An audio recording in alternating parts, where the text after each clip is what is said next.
Hello everyone, and welcome back for the second installment of Mining Review Africa's Thought Leadership video series in partnership with the Minerals Council South Africa.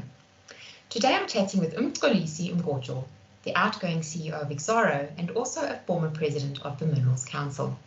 Mxolisi is going to share his insights around energy supply and security in South Africa, a pertinent issue in light of Eskom's ongoing challenges to provide consistent power, as well as the industry's need to pursue cleaner energy options. This promises to be full of great insight, and as with our first interview with Sibanye-Stillwater CEO Neil Froneman, an open and transparent conversation. Mxolisi, thank you so much for joining me today. Thank you very much for the invite. So there are quite a few areas of discussion on my agenda for this morning, so I'm going to jump straight into our conversation. Mxolisi, let's start with what your thoughts are with regards to government and Eskom's proposed energy mix proposition as detailed in the IRP. Do you think that this is enough? Well, I think we all are beginning to recognize that possibly the current program probably requires a bit of amendment in terms of the needs of the country, in terms of the whole transition, energy transition, and therefore we are also very conscious and aware of the fact that even Eskom themselves have highlighted that there will be a need of additional power of which they themselves will not be in a position to provide that. So I think part of the efforts that have been taken by government to enable private players to provide their own power in terms of the pronouncement that was made by the president last year in terms of increasing the threshold to 100 megawatts is partly as a result of the need that is seen for the industries, various sectors, to be able to augment the power requirements that's needed by the country. So no, it's not enough. In a nutshell, Mxolisi, we do know that Eskom, as part of its whole energy strategy moving forward, is actually to shut down most of its coal-fired power stations, I think by 2050, if I'm not mistaken. Do you think as a country we're actually moving fast enough to have sufficient energy supply outside of coal by then? I think, leading from my previous comment, I think there is a requirement to further expedite the whole process, and unfortunately, the process is not just about connectivity in terms of into the grid, but it's the whole process of the enabling environment that enables that to be done in a very fast way, in a way that will ensure that the whole regulatory framework that enables that, either from getting your licensing, your permittings, and the various other permits that are required, are streamlined to enable the acceleration of this. And if that does not happen, we will have where a lot of companies now are ready, they are willing, they've got the capital, they want to do it, but they are just being frustrated by the length of time it takes, whether they are dealing with the NESA process or whether you are dealing with getting environmental approvals and so on and so on. That process needs to be streamlined. Otherwise, I don't think we're going to move fast enough to be able to, even to get to 2030, never mind 2050, just to get to 2030. Are we able to meet our country's obligations in terms of decarbonisation? And part of that is how we accelerate the whole energy mix, being driven primarily also by renewables. Mxolisi, if streamlining is what needs to happen, are you confident that this is somewhere we're going to get as a country? Do you think that streamlining will come into effect, or do you have concerns around that? I think we're working on that. We are collectively working on that. I mean, if you speak to the minister, Mantaj, he'll say from his side, NESA is ready. NESA is ready to do the applications, to register whatever capacity that's required. But unfortunately, there are other requirements that are also there. So I think there's got to be much more better coordination between the various ministries, various departments to ensure that this thing happens. But I know we have been working very hard as industry, especially at the Mineral Council. I know they've been very active insofar as enabling the mining industry to actually to bring new generation on stream, renewable generation. And yeah, let's just hope we can get there sooner than later. But I think there is work behind the scenes that is trying to enable this environment. As much as we can hope, let's, as you say, actually hope that it is happening, like you say. But it sounds like you're positive, Mxolisi, which is great. And I think based on something that you've touched upon, which is, you know, the role of private sector, you know, what can private sector do in terms of energy security, and by extension, specifically the mining sector? You know, you have touched on it, but I think we can expand on that a little bit further. I think the mining sector, as far back as 2 to almost 3 years ago, has made a strong pronouncement around its willingness, its desire, its need to be able to actually secure their own source of energy, given the state of where we saw the ongoing, you know, challenges that Eskom was having. And so it's not a lack of capital. As we've said, I think the announcements that were made by Roger in terms of the work that they had done in collating the needs of the industry have almost doubled to what it was then in terms of energy requirements. And so it's not a case of capital. It's just an enabling environment that enables this thing to happen much quicker, really, more than anything. So the industry is ready. The industry, a lot of projects have been announced, but not too many have actually closed. We are one of those companies which we have announced a 70 megawatt project in our Grootegeluk mine, and we are busy working on that. And we are going through the same regulatory, you know, hurdles to try and ensure that we can enable these projects to come on stream. So as I indicated, there is a sufficient demand, there is sufficient willingness to actually fund that demand. And so really, we just need to get our act right in terms of expediting these things. Expediting being that key word. Mxolisi, you know, Exxaro is diversifying its own strategy in terms of energy, but regardless of that, you are still, or coal is still an instrumental part of your business. But with everyone generally speaking moving away from coal, do you think that the coal mining industry can still play a part in the just energy transition the world is currently going through? You know, I just want to really touch on this whole drive towards the speed with which we are being required to actually move away from coal. To say that, you know, our situation, our environment in South Africa is not like in Europe, especially in this country where you've got such high unemployment, such high inequality, and with coal still playing a very critical role towards providing jobs, towards providing money to the fiscus, and also towards ensuring that the lights are kept on. You know, I think it's a misnomer to say that, yes, we have to take actions towards decarbonizing our current footprint. There's no doubt about that. Part of that self-generation actually starts dealing with scope 1 and scope 2 emissions. There's no denying that. However, I also always cite an example where back in early 2000, I used to market coal, and I used to market coal to Europe, specifically Germany. And back then, they were already talking about a transition towards renewable, and of course, we saw that happening. But most interestingly, Germany up to today have said that their last coal-fired power station will only close around 2038.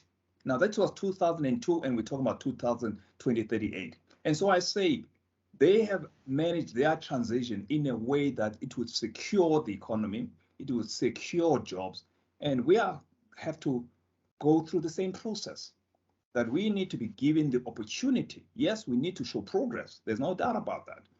But we need to be given the opportunity to enable that as part of this transition. We are creating new economies that are going to support the renewable industry in terms of manufacturing sectors and all of that. Otherwise, what are you going to do when you just simply switch off this coal-fired source? What's going to happen to Mpumalanga?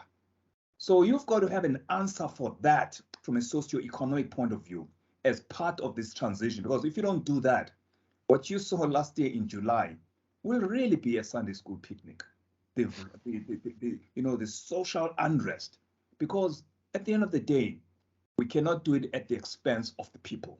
We have to do it in understanding that there is a responsibility for us to deal with climate issues, but in a very responsible manner. I'm wondering, Mxolisi, you said, that the coal sector must go through its own decarbonisation or cleanup sort of exercise. How much can the coal industry actually do in that regard? Well, let me just give you an example. Our project alone in Grootegeluk, just putting up that 17 megawatts of renewable energy for our own supply, decreases the scope 1 and 2 emissions by 35%. Just one project. Okay? And that's only the phase 1 of that project. So what I'm saying is that there is a long way that this will drive down the emissions that we are all striving to reduce.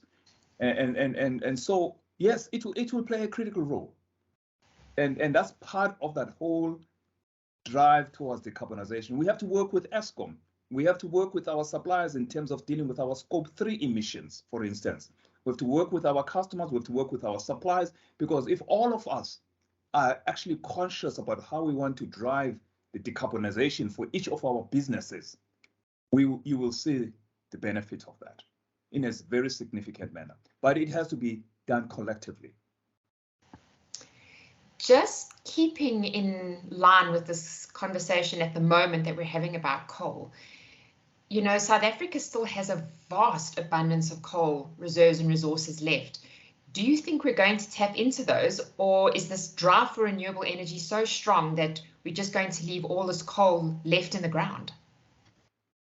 That's a $1 million question. It's a really $1 million question. And it's a question which we have asked ourselves, for instance, as Exxaro. And it's a question that we've tried to find a response to in terms of how we are managing our own transition. And part of that is at the establishment of what we call an early value coal strategy. What does that mean? Previously, when you are doing your life of mine plan, you say, okay, what reserves do I have? Oh, great. The longer they are, the better they are. You are happy that you've got long reserves, but those reserves of different qualities in most instances. Some are high quality coals and some are low quality coals. Some have got higher carbon content and some have got a lower carbon content. So we have said out to ourselves that as part of our journey for decarbonizing, we need to be able to say, how do we rethink our model around this transition with coal still being a base? And so we spend the capital to say, we will look at mining our resources to extract the highest quality coals first, in conjunction. Obviously, we've got obligation to support Medupi, Matimba for the long contractual obligations without hurting that. But we will extract the highest quality coals, of which is of greatest demand from a cleaner coal, if there can be such, but it's got less carbon content than it would than, let's say, a lower quality coal. And we call that an early value coal strategy, because we are extracting the highest quality, because we are concerned and we are cognizant of the fact that there will be some reserves that will be sterilized into the future. So let's extract the highest quality valued coals today, so that should that day come, whatever that drop date is, we have maximized the value for the Exxaro, for the shareholders, and for our other stakeholders. And then by that time, we would have already had a business that is already looking at other minerals of the future, of which is part of our strategy, which are to support a green economy going into the future, and of course our renewable energy business, which we are growing as part of that diversification. In a nutshell, we're not going to leave those good quality coal resources in the ground, right? Well, each company has to decide how it wants to approach this. This is Exxaro's approach in terms of how they are responding to ensuring that we don't sterilize a lot of good quality coal. Each coal company will have to come up with its own strategy. Fairly said. Mxolisi, you actually touched on those scope 1, 2, and 3 carbon emissions and what you're doing at Grootegeluk. So I know specifically with regards to ICMM that they have set a target of net zero for scope 1 and 2 carbon emissions by 2030. Collectively, do you think this is achievable for the whole mining industry? It is an ambitious target. I do think that, as I indicated earlier on, that if the right regulatory environment and enabling environment can happen, we could get there sooner than later. But it's always good to have a stretch target, isn't it? And I'm hoping that collectively we should be able to get to that. The most difficult one is the scope 3. You know, like I said initially, for us just to do one project, we can reduce. Remember, we're going to do this for all our mining projects, not just only Grootegeluk. So even if we go into other minerals, we will be looking at our own self-generation as part of that solution. So I think if we can, one company with one project, with one mine can reduce that, but collectively, I think we could get there. But it's a very good target and because what it does do, it shows that coal companies are wanting to play a responsible role in this whole decarbonization journey. We are not denialist. We're not saying that we should not be moving in that direction. But what we are also saying is that we want to also do it with pace in order to reduce those emissions. So all I can say is that well done to the ICMM for setting up such ambitious targets, because they need forces all of us to try and achieve those targets. Something that you've said now has just sparked another question for me, and that's around the fact, I think, Mxolisi, the world is calling coal dirty. That has become the most synonymous word with coal. Do you actually think that that's a fair statement in light of what you're saying about where the coal industry is trying to go? Well, I mean, let's be honest, it is not as clean as maybe diamonds. But you know, life is very interesting. You know, we've now just had this most unfortunate situation that's playing out in Europe, in Ukraine. The same countries which are calling and driving for, for this fast-paced decarbonization of the world, the same one who are calling us today and say, hey, can we have your coal? Can we have your coal? Economics sometimes and reality becomes paramount, because if we don't have energy, there is no economic activity. And because we're such a global village, we are all impacted, the consequences of that.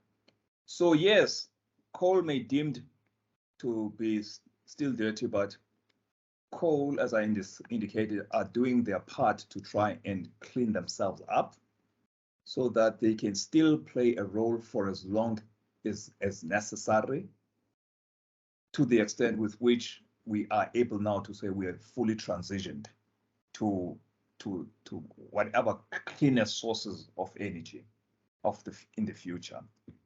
So 2038, I said, Germany said that they're going to shut down. They didn't say, and now this was a long time ago, they didn't say 2020, okay, 2038. It just tells you something, that these things require to be done in a responsible manner. But yes, we've got to be very cognizant of the challenges with which climate change are bringing about to the world. And we have to put that at the forefront in this transition, but making sure that we do it in a very responsible way also. Absolutely. Mxolisi, I think the way to end these interviews, and I do believe I saved my best question for last, because this is where we unpack a bit around solutions and the way forward. So the question is, if you were president for a day, what 3 things would you implement now to provide greater power security for the country in the more immediate or short-term future? I would expedite the whole liberalization of the energy industry. I would, when I say liberalize, we know that Eskom has started its restructuring program. I would make sure that that gets expedited even sooner. I would make sure that we spend enough money in terms of ensuring that the grid system is properly efficient to be able to meet the demand, because it's one thing to produce the electricity, but you've got to get it to the end user. Now we see the challenges that has happened within the RIP5 program, where a lot of projects could not be effected, especially in the Northern Cape, because we just don't have enough transmission infrastructure to move that energy.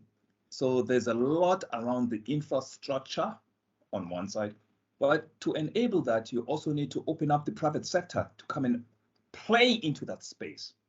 So liberalizing the industry to enable the private sector to also to be part of the solution is going to be what is going to help us get there much quicker, but it requires an enabling environment that enables that to happen. And we see that also in the areas of Transnet and many other areas where the private sector has to play a critical role. What has been demonstrated in terms of what a good partnership could be with a common purpose is the way that the government and the private sector responded to the impact of COVID. How to collectively, because we're all in a crisis, we're all sinking together, okay? And we had to come up very quickly as industry to say, we need to partner with government. We are willing to partner with government. Government had to realize that they couldn't solve this problem by themselves. Otherwise, people are going to die. Maybe it's unfortunate that we couldn't respond with the same urgency, around other form of reforms. But unfortunately, sometimes a crisis is required. Not that it's desirable, but sometimes a crisis is what moves us. And I think we are at a point where now the government and business are saying, for us to get back to the 3, 4, 5, 6, 7%, growth rates that's required in the future, a lot of cleanup has got to happen. An enabling environment has to happen. Private sector working with business has to happen. And if I was the president of the country, that's what I would be doing to making sure that that happens as quickly as possible. And of course, as a president, I have to deal with corruption also. We've got to clean up on that side so that we become a desirable investment destination, so that other countries can see us, that they can have the confidence that when they're dealing with a state like us, is one that supports governance, that strict on governance, that strict in terms of the law of the day, complying with the laws of the day, and that ensures that nobody's above the law. These are things that create the confidence. And that's the thing that creates the confidence by the business sector to also continue investing into the country. Mxolisi, what a great, open, transparent conversation, which, as I said in the beginning, is exactly what I expected to hear from yourself today. I think we've acknowledged our problems, we've acknowledged the solutions, we've acknowledged where we stand. And I think overall the takeaway message is definitely positive. So I want to thank you again for your time and for sharing these integral, really important messages with our audience. Thank you. Thank you very much, Laura, for the invite.